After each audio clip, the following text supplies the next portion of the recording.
नमस्कार मित्रों, मैं हूं आपका मित्र उमेश महादोशी। अभिराम वाणी पर आपका हार्दिक स्वागत है। समकालीन लघु कथा की विकास यात्रा में योगदान के क्रम में प्रस्तुत है लघु कथाओं की श्रृंखला मुहावरों से सज्जित लघु कथाएं। इस श्रृंखला में उन लघु कथाओं को प्रस्तुत किया जा रहा है जिनमें किसी न किसी रूप में एक या अधिक मुहावरों का उपयोग किया गया है। इस कार्यक्रम में प्रत्येक रविवार को एक या दो लघु कथाएं प्रसारित की जा रही हैं।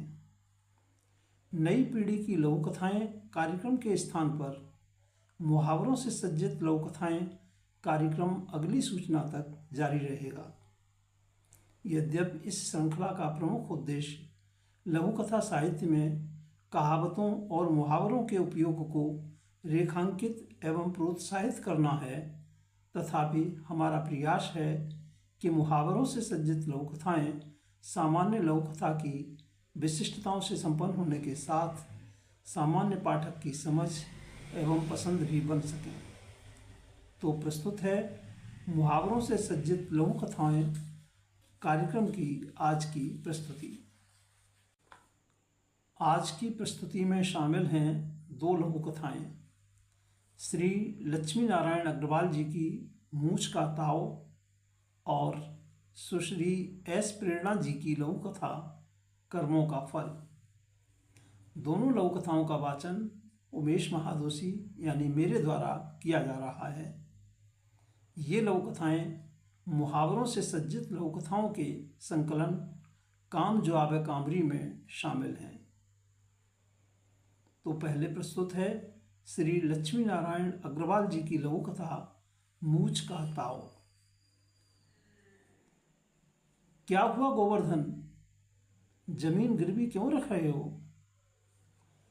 क्या बताऊं लाला, पिछली बार फसल अच्छी हुई थी, बेचकर हाथ में पैसा आया भी था कि एक दिन पड़ोसी का बेटा नई मोटरसाइकिल ले आया और मूंछों पर ताव देते हुए मेरे घर के सामने से 4 चक्कर लगा डाले। मुझे और मेरे बेटे को गुस्सा आ गया। पैसे तो हाथ में थे ही, हम गए और उनसे भी महंगी एक मोटरसाइकिल ले आए।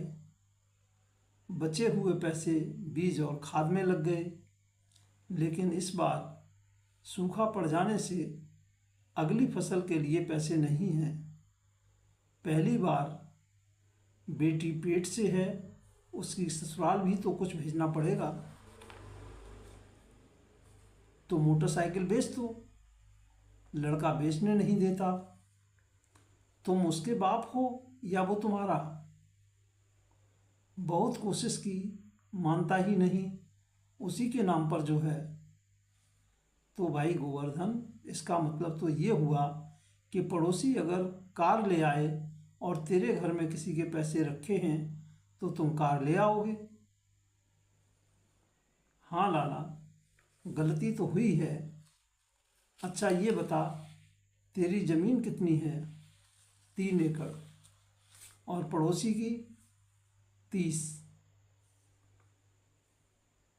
यह थी श्री लक्ष्मी नारायण अग्रवाल जी की लघु कथा मूंछ का ताव। और अब प्रस्तुत है सुश्री एस प्रेरणा जी की लघु कथा कर्मों का फल।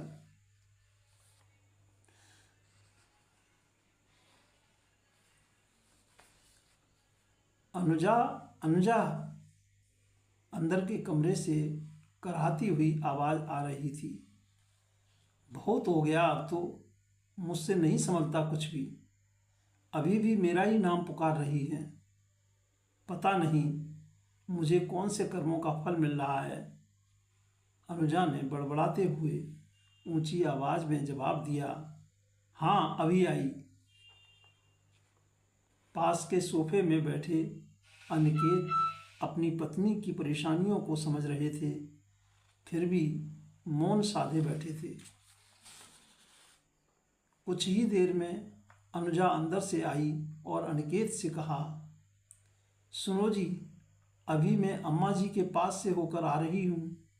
मुझे देखते ही मुस्कुरा उठी, पर मौन साध लिया।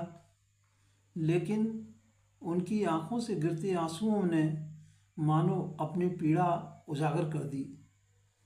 उन्हें देखते ही लगा कि पता नहीं कितने सालों से बिस्तर पर पड़ी हैं।